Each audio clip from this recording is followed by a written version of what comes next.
Hello friends, welcome back to the channel. In this video, I've got 3 more super fun DIYs that I am using in my craft room.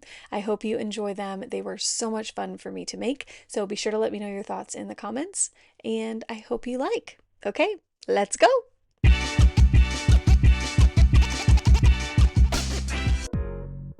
I found this little sign on clearance at Hobby Lobby for $4, and I really liked the scalloped frame around it, but I didn't really like much else.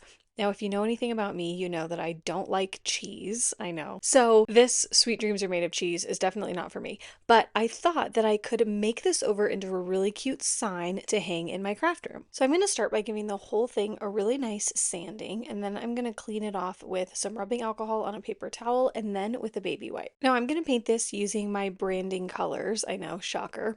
I'm using a light pink paint for the inside of that scalloped frame, and then I'm going to do a metallic like aqua teal on the rest of the frame on the outside of the scallop. This metallic paint is not very full coverage, so I ended up doing a coat of plain aqua acrylic paint first, letting that dry, and then going over it with the teal metallic, which made for much better coverage. I did 2 coats of everything, and I also painted the white frame with some white chalk paint just to make it a little bit more bright white before we go in and do our decoupage. So this is what our frame looks like after our paint is totally dry, and now I'm going to go in and decoupage this super cute floral napkin onto that white scalloped frame portion.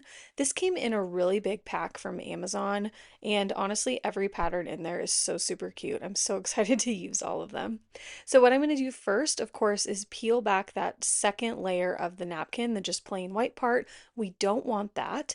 And then I'm going to just cut off what I need to use from this napkin, and I am saving every scrap. So I'm going to cut everything that I don't need away, and then I'm also going to cut the middle portion of the frame and save that piece for another project. So using my Mod Podge, I'm going to brush a nice thin even layer over the white part of our sign, being very careful not to get the Mod Podge anywhere else because I don't want the napkin to stick to anything else but the frame. Then I'm going to take my napkin and gently lay it over my frame, and I'm going to press down very gently, making sure I don't rip my napkin as I'm doing this.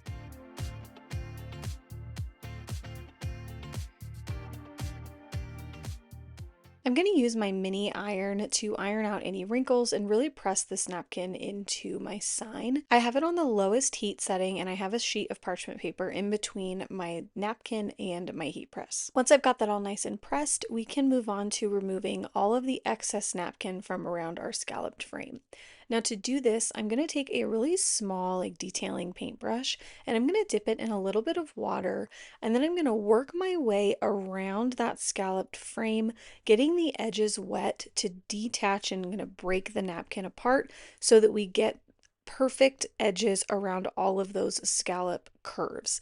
Now when I'm doing this, I'm not dragging the paintbrush across the napkin. I'm kind of just pushing the brush with the water into the curves of the scallop and kind of just pushing the napkin away from itself, which worked really well. Once everything had a chance to dry, I went in with another coat of the glossy Mod Podge over everything. We're going to use a vinyl decal on our sign, and it says, "I like long walks through the craft store."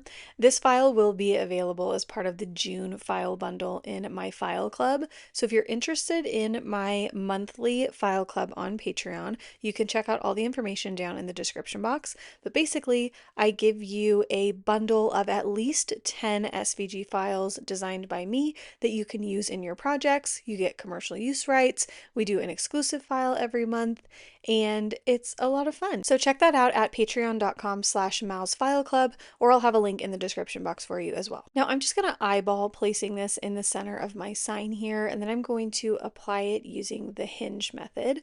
So I put one half of the decal down first, and then I cut away the rest of the backing to place the rest of the decal down. And once I had the transfer tape peeled up, we are all done. So here is the final sign hanging up in my craft room. I love it because it's like, I like long walks on the beach, but I like long walks through the craft store. Our next project is a disco ball wreath. Now this has been in my to-do list for like a year, and I'm finally making it for my new craft room. This is a super duper easy project.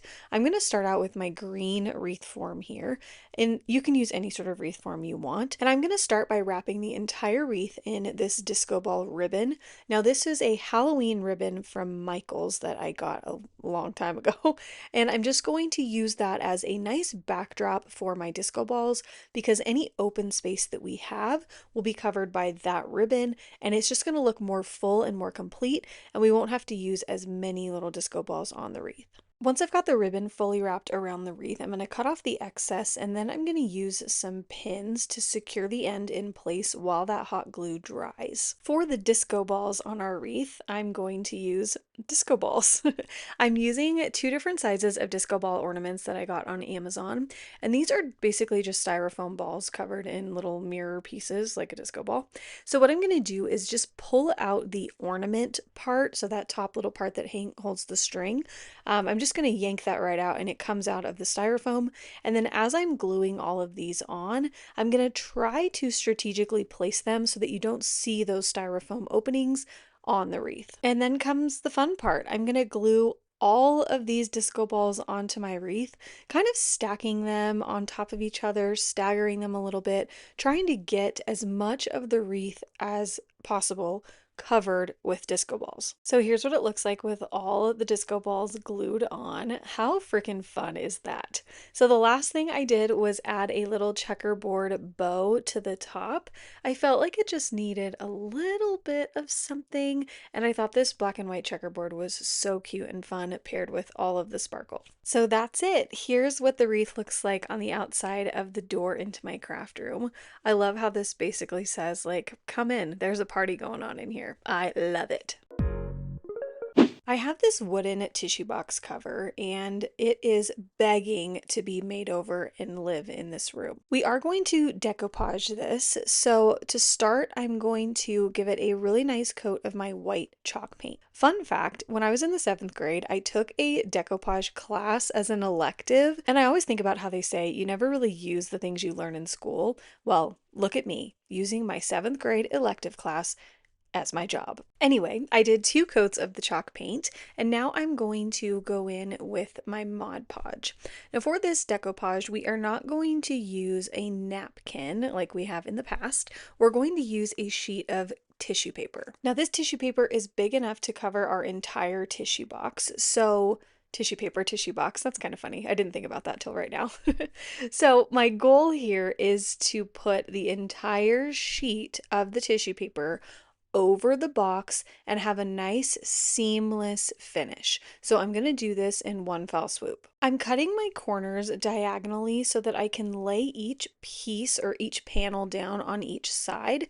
And then when I go in and do the details of the corners, I will further trim down that tissue paper so that everything wraps nicely around and you can't really see any seams on the corners as you look from side to side of the box, if that makes sense. Once I've got my initial layout here, I'm going to use that mini iron again to press down the tissue paper onto the tissue box, still have the piece of parchment in between, and I'm going really nice and smoothly here to iron out all of the wrinkles and make sure that our tissue paper is well adhered.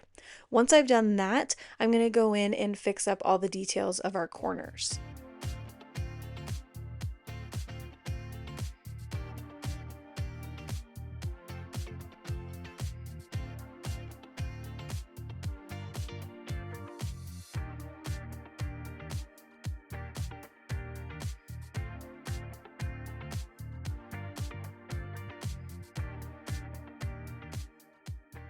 I'm going to cut out the excess tissue from the middle of the tissue box with my craft knife, and then I'm going to go in and add a coat of Mod Podge over the tissue paper before we sand away any of the excess tissue.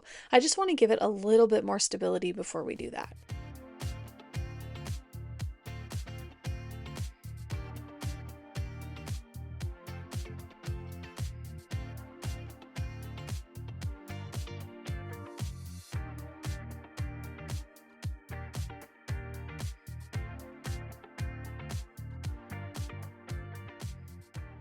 I didn't want to just leave this plain like this, so I decided to add a little bit of lace trim to the top edge of the box, and I'm just going to adhere that with hot glue, wrapping it all the way around.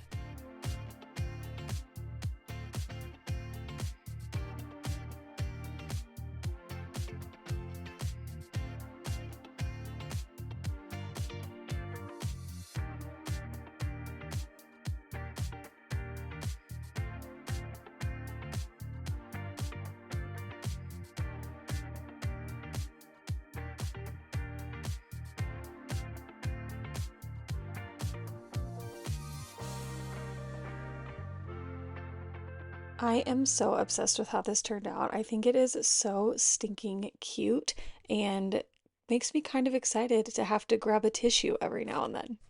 So that is it for this round of DIYs. I really hope you all enjoyed this video. If you did, you know the drill. Please hit the thumbs up button down below. Let me know which project was your favorite as well. I'm very curious to see. And don't forget to subscribe if you are not already so you don't miss any of my new videos. Okay, thanks for watching and I will see you in the next one. Love you. Bye.